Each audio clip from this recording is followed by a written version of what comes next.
Hey everybody, it's Sam with Wrestling Overtime, and this is your news and updates for May 5th, 2020.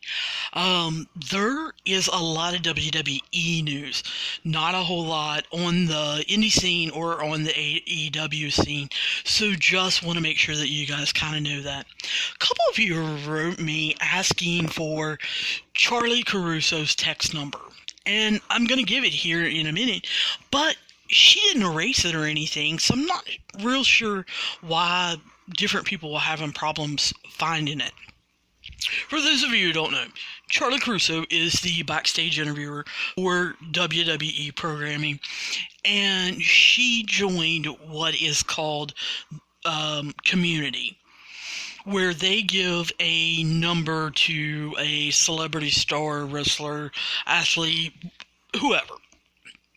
And they give it out to their fans, and it is a way for them to connect on social media, but not everyone can see it. It's more like fan club, maybe, because they can send out mass pictures or special event codes saying, hey, I'm going to be in Boston. How about from 5 to 6, I'll be at this bar. Or, somebody could say, hey, I'm going to do a meet and greet just for you guys, and the location is going to be here, and I'm going to be here at this time, or whatever. Cody and the Young Bucks started this, I don't know, probably 2 months ago, in the wrestling community, and it looks like Charlie is now getting involved with it. So I'm going to say the phone number kind of slow so that you guys can take the time to write it down if you want to join her and receive text for her. What will happen is you will text this number, and the number is going to be automated at first. It's going to ask you your name, and I think it's your zip code. I think it asks you another question, and then after that, you'll be entered into Charlie Caruso's system, and so therefore, when you text her, if I don't belong to hers, but if I was and I wanted to say, hey Charlie, I hope you have a good broadcast at Money in the Bank, she would get it, and it would say Sam's from, and it would give my location, my city and state, says, hey, I hope you have a good Money in the Bank broadcast or whatever. So they can get those in check, and they can write just you back, or they can send out mass texts, or whatever they want to do. So her number is 917 540 5562. Now I'm going to go ahead and repeat that. It's 917 540 5562. The other question that I have been asked is, can you leave? Like, if you don't like what she's sending, or she's talking about things that you don't care about or whatever. Yes, I think it's after every text that she sends, I think it's stop, that you can text back and it takes you out of the system. And no, the other question that I wanted to make sure that I answered is, no, you can't text Charlie and say hi to Dolph Ziggler for me and give him my phone number. No, they don't do that. So those are a couple of the different kinds of questions that I've had. So let's get into the news. Let's talk Monday Night Raw. if you guys listen to the previous episode, then you know how I feel about that. There wasn't very many raves from me. There were quite a few rants. It seems like instead of you guys creating a podcast and ranting or writing the WWE, because we all know that you don't really there a lot. Um, Instead of tweeting about it or whatever, you guys are doing the right thing, and I'm going to encourage you to do it. You're just not watching. And believe me, WWE is taking note. Monday Night Raw for May the 4th was the all-time lowest show in viewers ever. And yes, you did hear me right. They averaged 1.68 million viewers. It was down 7%. And the third hour, which is the 10 o'clock to 11 o'clock hour, was the least watch hour in Raw history. And there's not anything WWE can blame on it. Usually baseball's going on. It's just started. We're in the middle of hockey playoffs and NBA playoffs, and still, it's never gotten this low. This is the lowest. People are just doing other things, and a lot of them are turning to streaming services such as Netflix or Disney Plus, and they're just looking up results or listening to podcasts and finding out what's going on. And I think, from what I'm understanding, this has really woke WWE up. Vince McMahon is pretty upset about this particular number and it happening this way, because it's just going downhill really, really fast, and investors and the board are getting really concerned. Now, Sportskeeda, some people like it, some people don't. I found it a little interesting. I'm going to talk about two different articles that they put out this week. The first one I want to talk about is they put out 5 reasons why Asuka should win the Money in the Bank ladder match. And when I read this article, actually when I just saw the title, I was like, hey, I agree with that. I think Asuka should win too. And so I wanted to see their reasons. And their first reason was that Asuka is a clear crowd favorite. I've talked about that on several episodes. Since Asuka went and kind of has just started being herself. She has started talking in Japanese and saying English words like easy peasy that we can really, understand, and getting her point across, her dancing to her music, her being on commentary, and a lot of times just grunting and pointing and stuff like that.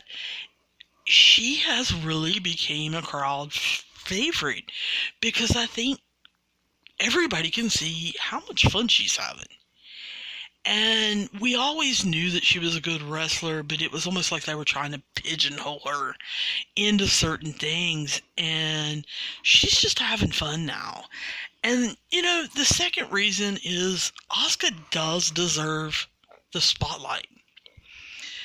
If I had to name any wrestler, and that includes Impact, that includes AEW, NXT, SmackDown, Raw, I don't really care. I think Asuka may be the hardest working woman of COVID. Because think about it. When they were still kind of traveling and they were trying to do live shows in the beginning in Orlando. They got shut down, and then they started taping, and then, they're back to live shows. Asuka was everywhere. She was on Raw. She was on SmackDown. She even told them she was willing to go to NXT. She didn't care. It's my understanding she had a meeting with WWE and said, look, we're not on the road. I am having to, find a place to stay down here. And I don't have any family here, so I might as well work. And it's my understanding that she has been getting with Paul Heyman. She has been talking to a lot of the different talent and working out. And like I said, showing up on SmackDown, on Raw, talking to Vince. She just wants to do what's best for her career. And she really just wants to have fun. And I think she does deserve the spotlight. Number 3 that they listed was, this is her ticket for a singles run. And I definitely agree with this one. And if you've been listening to my episodes, you know that. In NXT, she was so dominant. Her reign as NXT champion was over 900 days.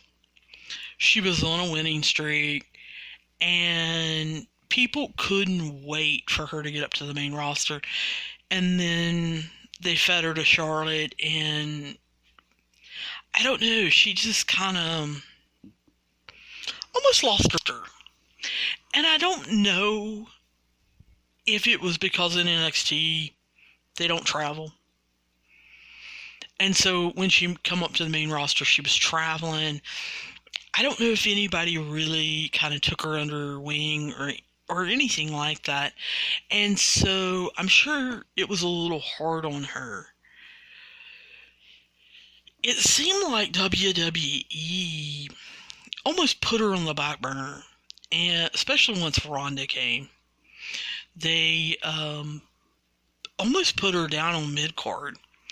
And then they stuck her in this really weird tag team with Kairi Sane and Paige as their manager.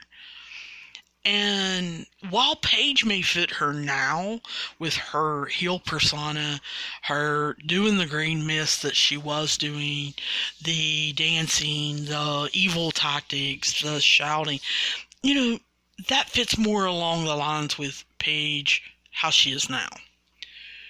But being a babyface that was slowly turning heel and being stuck kind of with Kairi Sane, that didn't fit her personality.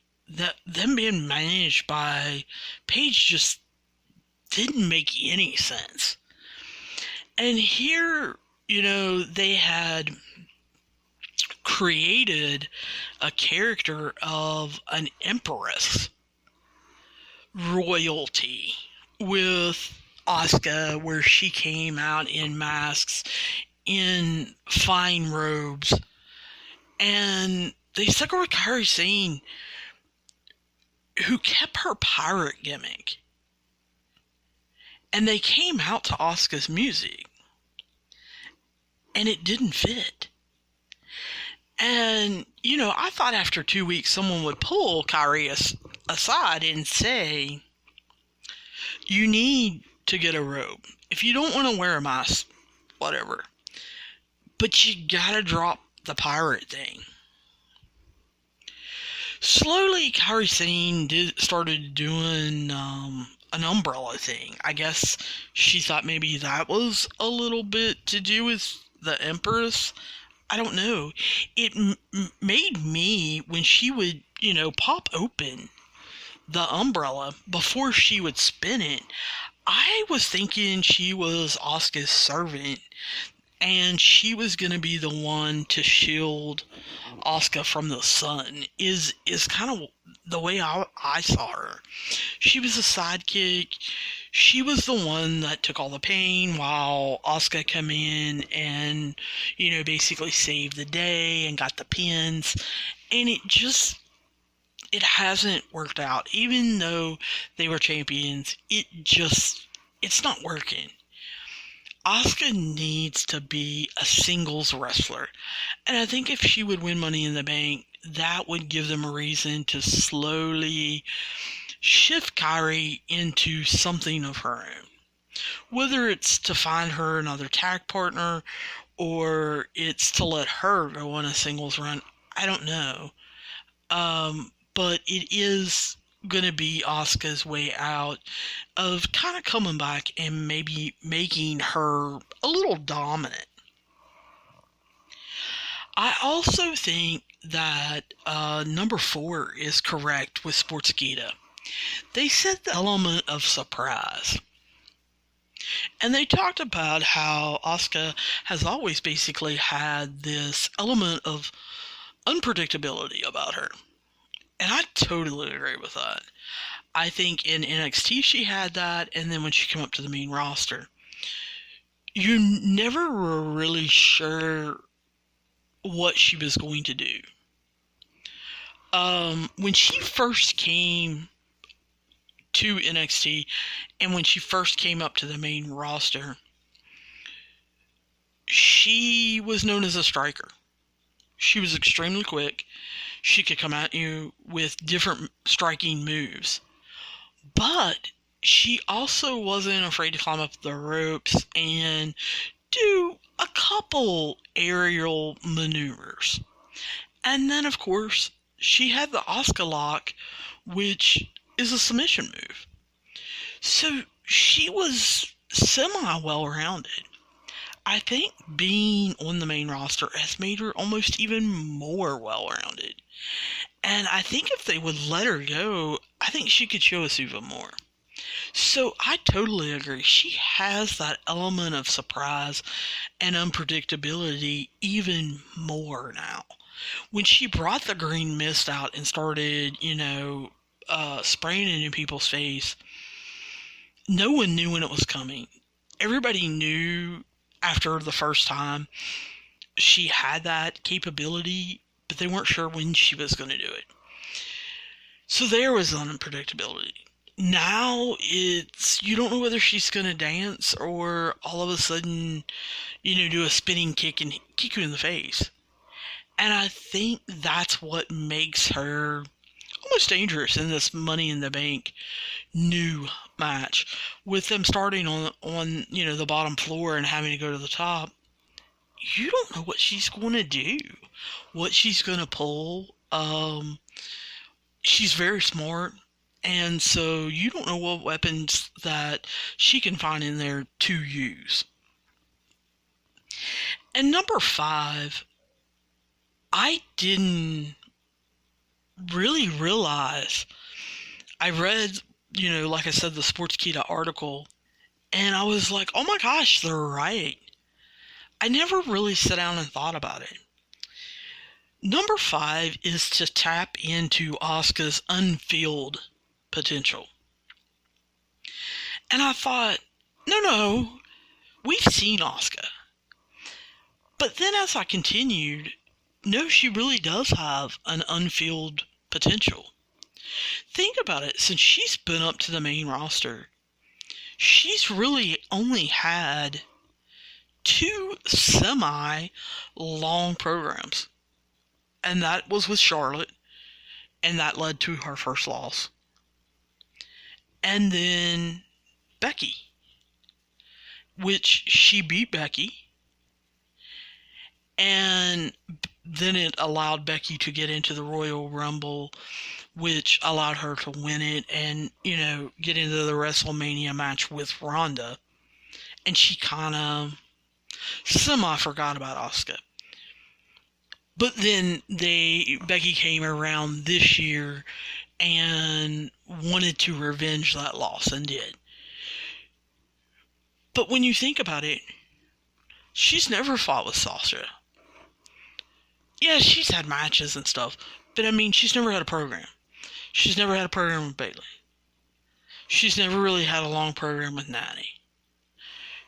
Shayna Baszler. She's got Rhea Ripley. She's got now Bianca Belair. She's never really had that long of a program or had a problem with, like, Carmella.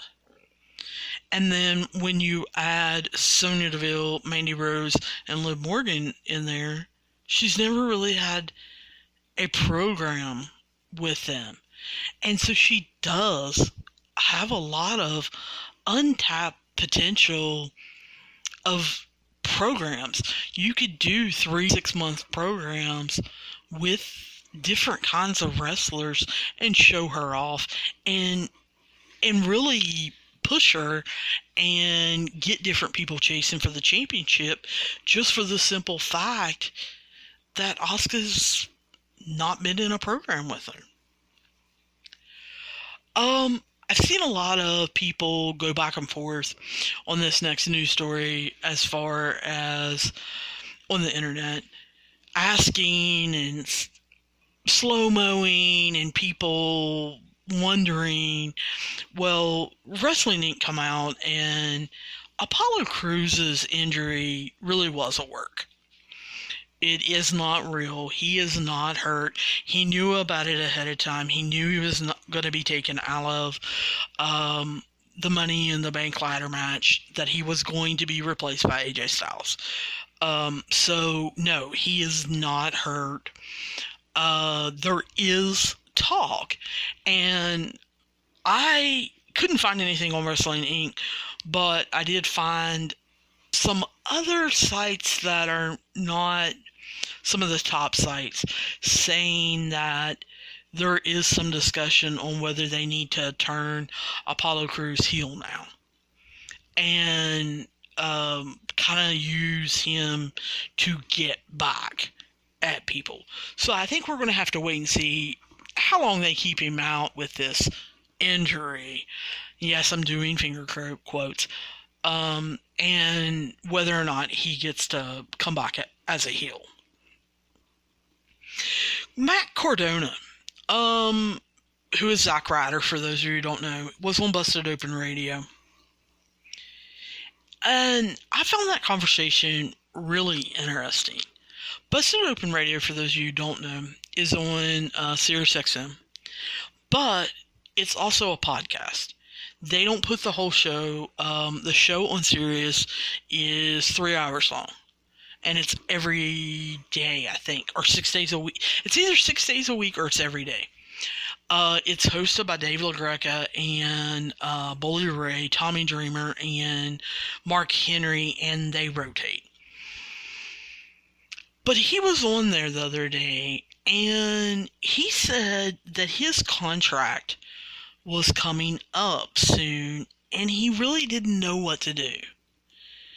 He didn't know whether to re-sign due to the amount of money that WWE has been throwing around. But yet, he also really expressed, I want to wrestle. I want to show off my creativity. If you've ever listened to his, I believe it's called the Major Wrestling Figures podcast that he does with Kurt Hawkins, where they talk about the toy action figures that you can buy, it is hilarious. He has that in him, a comedic personality, and he's very quick-witted. And WWE just has totally failed him about pushing him and getting him in the right segments, and I think he knew that. And so part of him, of course, wants the money. All of us do. But part of him wanted to show what he could do and see how far he could go. So on Busted Open Radio, he said WWE making the decision for him and releasing him was a relief to him. he didn't have to make the decision between his passion for wrestling and money. WWE did it for him, and because they did that, he said he felt like now he was free. He knows that there are not any other companies that are going to offer the type of money that WWE was offering. And so he gets to pursue his passion and try to build himself back up, rehab his image to show what he can do and get back to where he was in the WWE, earning that kind of money. He doesn't know where he's going to go, and he doesn't know what he's going to do. Dave Metzler of Wrestling Observer Radio reported that the Forgotten Sons, they were only called up because Jimmy Uso got a knee injury. That's the reason why they were called up. That's the reason why it wasn't predicted, that no one talked about it beforehand or anything like that. It was because it was a surprise. Jimmy Uso hurt his knee, had to have surgery, is going to be out 6 to 9 months, and the decision was made through them kind of talking about what they had, what they needed. They called the Forgotten Sons up, and that's why. Wrestling Inc. has reported that Money in the Bank is going to be a combination show. And by that I mean it's going to be taped and live. There's going to be some segments. Obviously the Money in the Bank match is taped. But everything else that is happening at the Performance Center is going to be live. So let me make sure that I'm very clear on that. The 2 Money in the Bank ladder matches are going to air simultaneously during Sunday's pay-per-view, but everything else is going to be live at the Performance Center. Because some people were kind of going back and forth and didn't know. There was even a rumor out there for about 12 hours that Apollo Crews' injury was really an injury and they didn't know whether they were going to have to refilm it. No, they're not. It was done with AJ Styles. Like I said, Sportskeeda wrote another article that I kind of found a little bit interesting. I don't know how many of you knew that there was a little bit of a fight between Cain Velasquez, between AEW and WWE, and he ended up signing with WWE. But Sportskeeda wrote an article with 5 reasons why Cain Velasquez is a great fit for AEW. And I thought these reasons in the beginning. I didn't understand why he signed with WWE. Now, I have since heard a lot of those reasons had to do with he wanted to have a program with Brock Lesnar and money. And that makes sense. You know, I can't fault the guy for doing that. But the reasons for him signing at AEW are definitely way better. You know, number one, he's still fresh as a TV character. And he is. WWE didn't really create a character for him. They let him be himself. He only had 2 matches in WWE. And one of them you guys don't probably even know about. He had 1 match in Saudi Arabia, which he lost. And then he had a match last November. It was in Mexico at a house show. And he impressed everybody from what I understand at that house show. And WWE was real high on him. It just didn't work out. The second reason is Velasquez's mainstream appeal. He has tremendous support in the UFC MMA community. He has fought, people have tuned in to his UFC matches. He is well known. He is definitely well known in Mexico. He went down there and signed with AAA and learned the lucha style. And for a big man, can fly around the ring like you wouldn't believe. If you want to see him, I'm going to talk a little bit about it, but he actually wrestled a AAA tag team match, and his tag team partner was Cody. And it's on YouTube. And he's in a mask, but I think the YouTube title even says Cain Velasquez. If not, it's in the description. But it's a AAA luchador match, and he's unbelievable. He is doing the things you see the Lucha Brothers do. You see Pentagon and Phoenix do.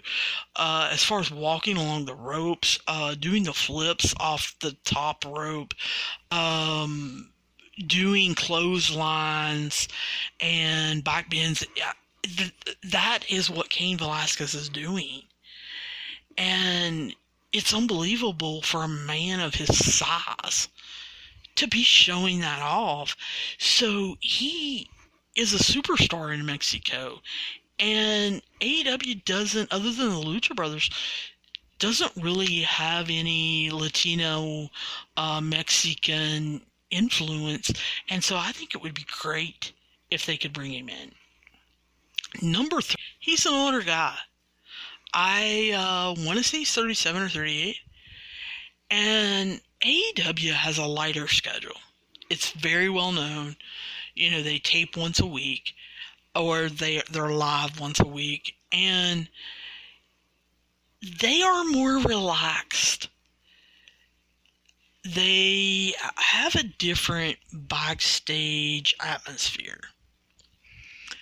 WWE is kind of more old school, where politics play, how you treat the older wrestlers, etiquette, making sure you shake hands with people, things like that. Well, he didn't come through NXT and learn all these old school rules and things that are just kind of common practice.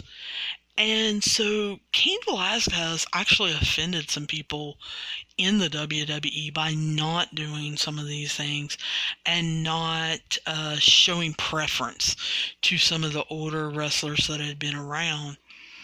Whereas AEW, they're not into that. They're more on the indie scene. Yes, they want you to show respect to everybody and be friendly and everything like that, but it's more of a joking atmosphere. They hang out together. They don't care to help each other. They don't care to learn from each other.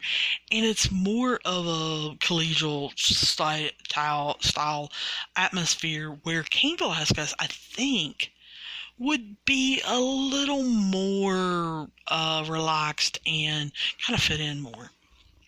Number 4 was the potential to adapt well to AEW's ring style. And that's kind of what I was talking about. In AAA, you know, he's seen Kenny Omega, he's seen Cody, he's seen the Bucks, he's seen the Lucha Brothers. He's worked with them. Like I said, he was in a match. I think him and Cody, the tag team match that I was talking about, I think they're actually taking on the Lucha Brothers. And so he is more in tune with the AEW kind of style.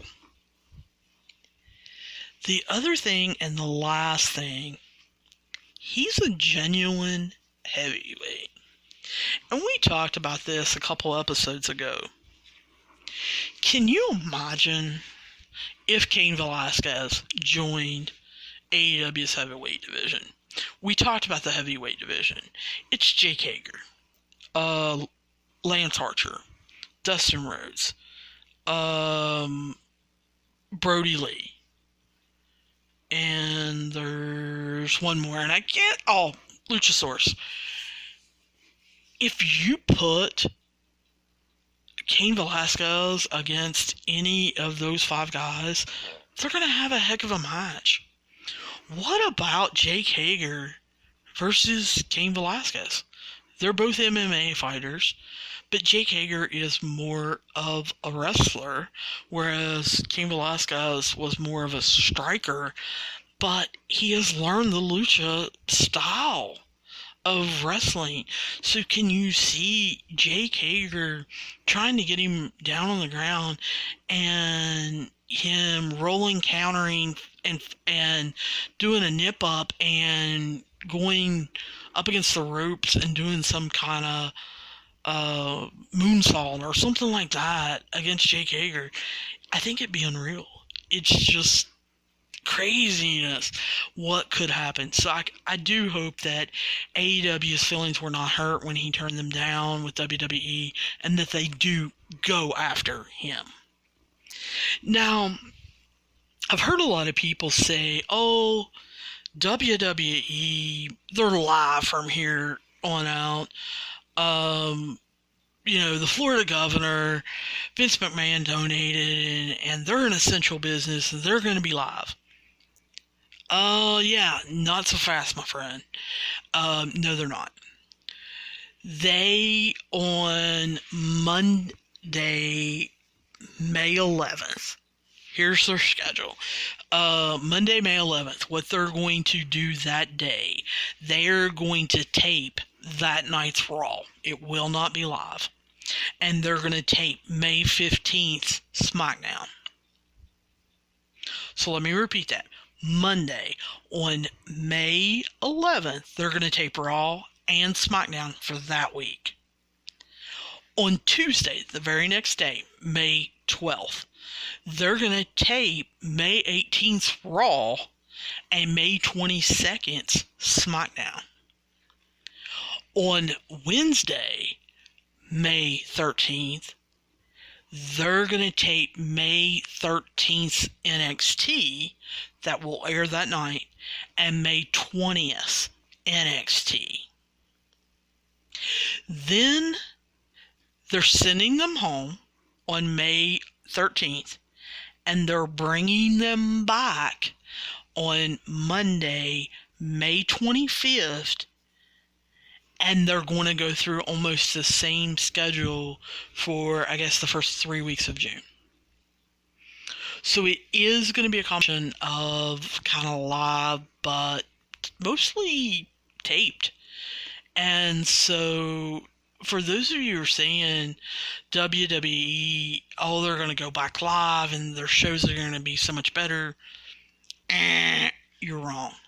It's not happening. And that's the latest I could find. So unless they change something today, and I haven't seen it yet, hasn't been sent to me, or something like that, that's the latest I could find. So that's kind of your news and updates for May the 5th. I hope that gave you a little bit of knowledge and didn't bore you too much.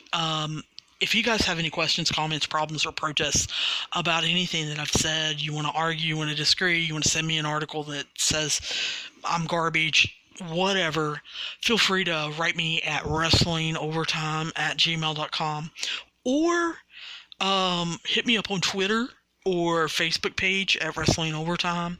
I try to keep everything up to date on there. Twitter, I try to retweet everything that I can that's pretty interesting. And then on the Facebook page, I include a lot of different articles, but I try to include a lot of live segments. And that's WrestleZone going live. That's Pro Wrestling Illustrated going live. The Bump when it goes live.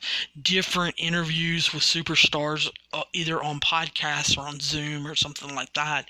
So Wrestling Overtime on the Facebook page really can give you a lot of information if that's what you're looking for. I just want to take the time to thank you guys for supporting me and for listening to me. I really do appreciate it. If you guys want to rate and review, please go to Chaser.